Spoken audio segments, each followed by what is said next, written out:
Hi, welcome back to Sophie's Books, or welcome if you're new here. Today's video is going to be my September wrap-up.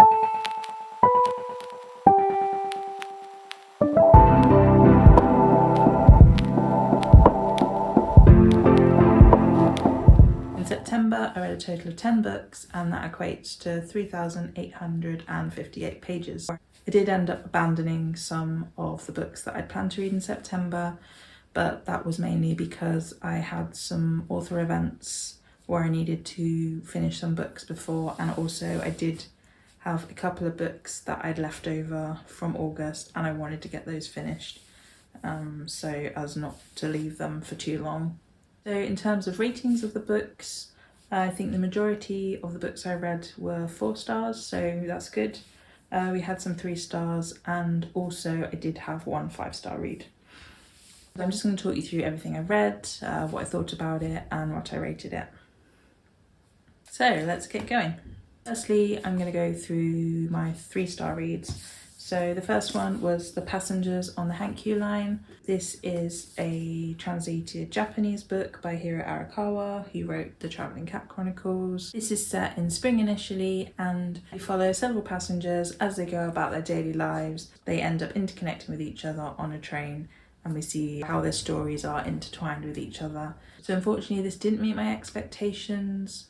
There were some characters that I was really invested in and I enjoyed their stories, but some of them I didn't really care about what happened to them. I did expect a little bit more description of the landscape as the passengers travel along the train, but it was very much focused on their lives and how their lives were interwoven together. So towards the end, these passengers end up meeting again 6 months later on the various train lines. So I did enjoy the writing, it was an easy read. I also did appreciate the fact that the author had given us a little description when she introduced a new train line, so features about the station or the location where the train line was located, at times maybe how stations were named, and I really enjoyed that. I also do like the fact that she wrote little bite-sized stories, so you can kind of dip in and dip out, and it was interesting to see how these characters were all linked together, and how their stories brought them together. So yeah, I had a good time with it, but I was expecting a little bit more from this. But I do think that this was actually written a long time ago and it's only recently been published in English, so perhaps that's where kind of the disconnect comes. But I certainly did prefer The Travelling Cat Chronicles. And the other 2 books that I gave 3 stars were actually sequels. I think that's why they maybe came lower in the rating. Also, these I did kind of zone out a little bit when I was reading them, so some of the plot did pass me by. So I would probably reread them at some point. But the first is The Ragpicker King by Cassandra Clare, and this is the sequel to Swordcatcher. So this book is set in a fictional city of Castellane, and we follow the story of Kel and Connor. So Kel is an orphan and Connor is the prince. And one day Kel is visited in the orphanage and he is offered a chance at having a better life, and he becomes the prince's sword catcher, which means he is his body double, he can stand in for him at events. But his main purpose is to protect the prince, and ultimately he has to be prepared to die for the prince if it came to that.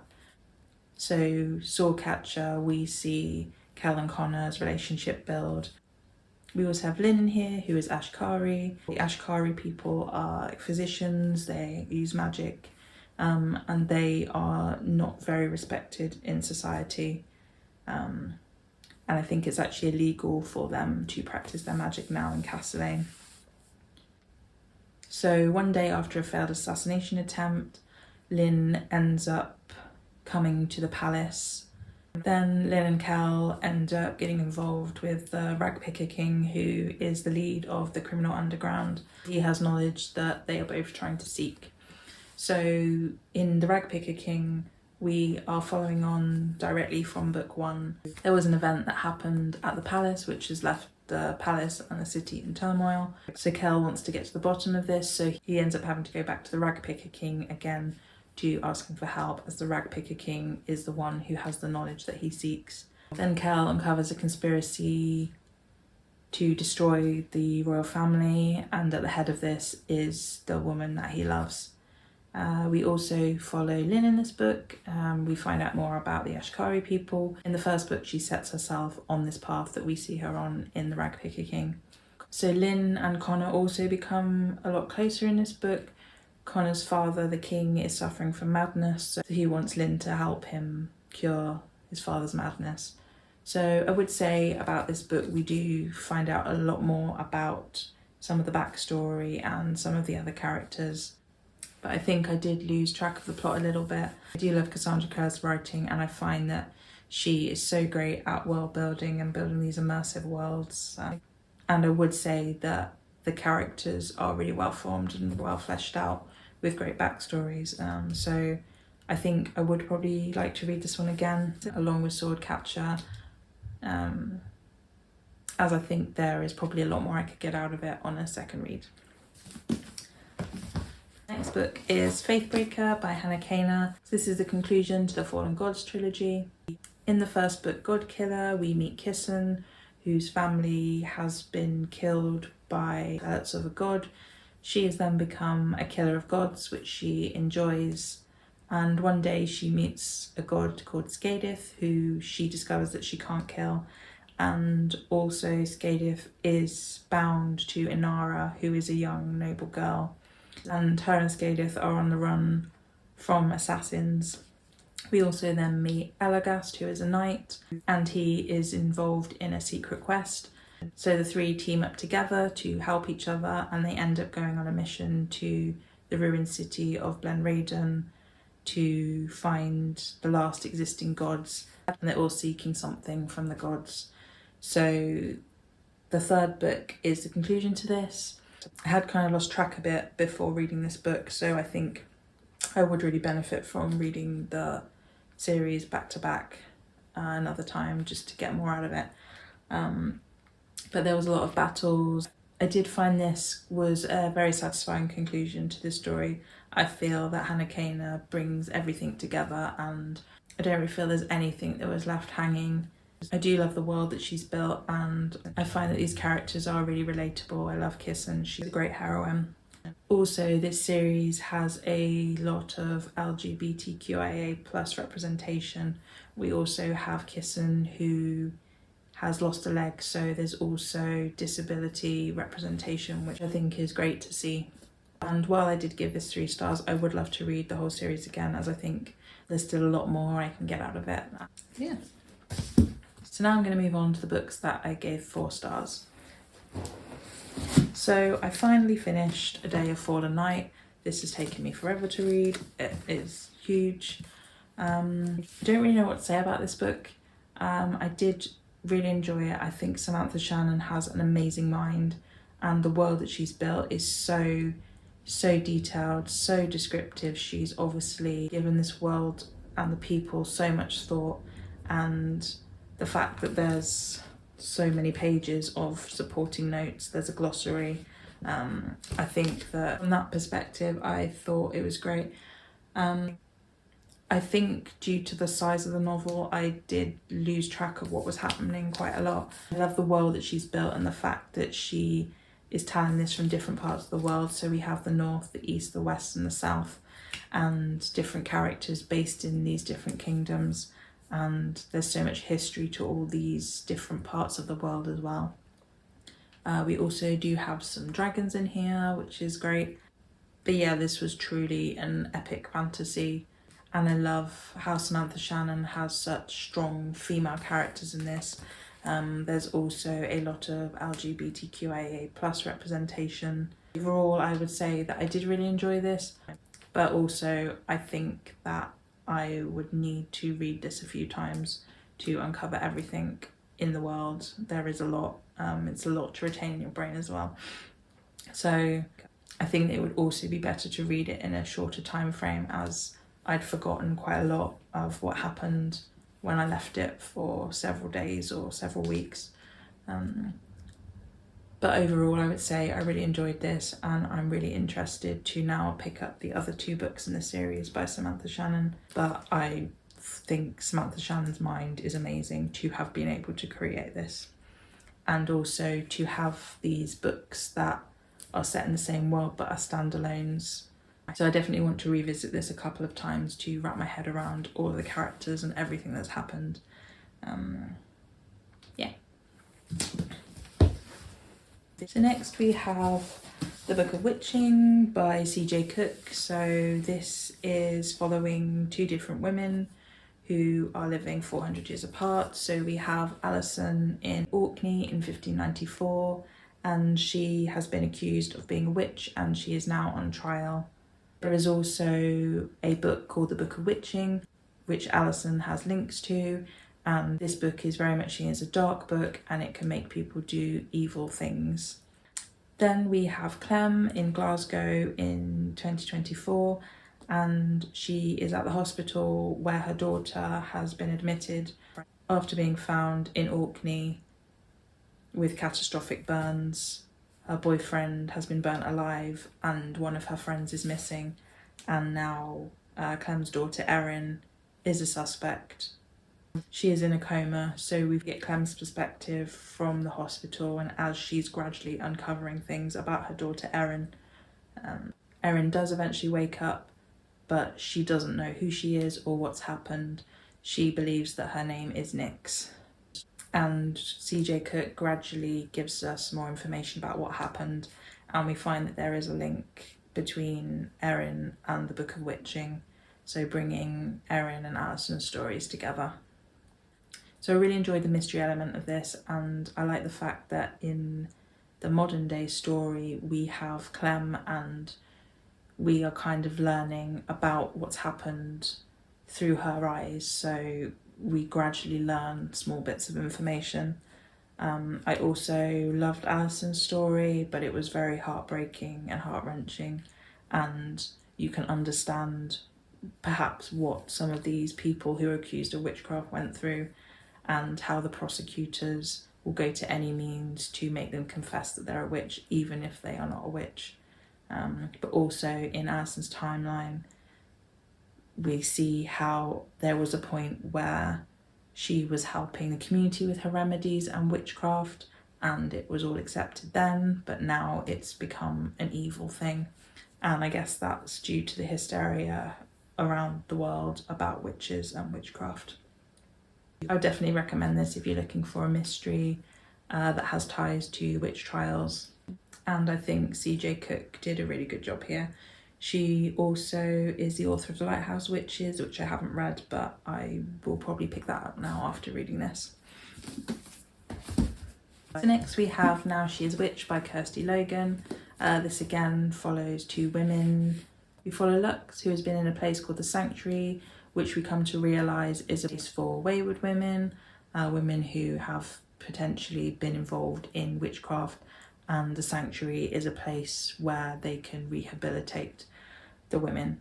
But Lux comes back from there and her house has been burned and her mother is dead because she has been accused of witchcraft. Lux very much says that she is not a witch. Her mother and her are just very good at creating poisons. Then, after coming out of the Sanctuary and finding that she has lost everything, Lux meets another woman called Else, who has come to her for help to get revenge against the man who'd wronged her. And the 2 go off on a journey to get revenge. I think Kirsty Logan is a really good storyteller, so her prose is quite poetic and lyrical as well. And I love how she moves between the different times. So we start in the present when Lux has found her house burned, but then we go back to discover what happened to Lux and then eventually what happened to Else. And there is a twist at the end that I was really not expecting, and I really enjoyed this. But I did get really angry about how these 2 women were treated, and again it tells a story of wayward women who are persecuted for being witches. But yeah, I really do love Kirsty Logan's writing, and I am looking forward to reading more of her work. Next up I have Ascension by Gibson, and this is installment 2 of the Summoner's Circle trilogy. The first book was Evocation. The series follows David, who is a psychic, and he needs help to try and break an ancestral curse. So he looks to his old love Reese for help. Reese is now married to Moira, and the three of them come together to solve this curse. Ascension follows on from events at the end of the first book. So whereas book 1 was focused quite a lot on David's story, book 2 is more focused on Reese and his new responsibilities after what happened at the end of the first book. And we see him trying to get to grips with the new responsibilities and come to terms with self-doubt. And we also see how the relationship between Moira, Reese and David develops. This series is very much character driven, so if you're looking for a compelling plot, then you probably won't enjoy this. But if you really like stories about character development, then this one's for you. I love how Gibson has written about the occult and magic, and the world that she's built is very rich. I think Reese is probably my least favourite character of the series. Moira is my favourite, so I'm hoping that book 3 will focus on Moira. But yeah, I love Gibson's writing. So now we have reached my 3 favourite books. So 2 of them were 4 stars and 1 was 5 stars. So my favourite books for September were A Sea of Unspoken Things by Adrienne. So this didn't quite get 5 stars like Spells for Forgetting, but again, I really love this. Adrienne is so good at building atmosphere and writing suspense and mystery, and there were points at this where I'm just like, how did she manage to write such beautiful prose? This book follows James, who is coming back to the small town that she grew up in, as her twin brother Johnny was killed in a tragic accident. Now she comes back to uncover what actually happened, and she still feels a very strong connection to Johnny, and she suspects that maybe it wasn't an accident at all. And so she goes back to her hometown to find out what actually happened to Johnny. I like the way that we don't really know a lot about James at the start, but we gradually find out more about her and her bond with her twin brother Johnny, and also her first love. There is also an event that happened when James, Johnny and Mika were young, and we see mentions of it, but we don't really know about it until a lot later in the book. I think Adrienne has done a great job of writing a small town where everybody knows each other, but people do have secrets, and there's things that people in the town don't know about. But this takes a lot of twists and turns as James tries to find out what happened to Johnny, and she finds new clues that lead her down different paths. And I think there were so many twists in this, and I wasn't expecting the twist towards the end of the book. So she did a very good job at keeping that wrapped up until the end. But yeah, she is a brilliant writer. I think what led me to not giving this 5 stars was that I felt the ending was quite rushed. It's quite a short book, so I feel like I would have liked her to expand a little bit more on that ending. I was happy with the conclusion and what happened at the end, but I feel like she could have drawn that out quite a lot longer and given us a little bit more. But yeah, I loved this. And then we have Rewitched by Lucy Jane Wood, which follows Belladonna Blackthorne, who is a witch. She is approaching her 30th birthday. She hasn't got everything figured out yet, and she doesn't really use her magic a lot. But on a witch's 30th birthday, they are called to the council, and they have to pass a series of tests to retain their magic.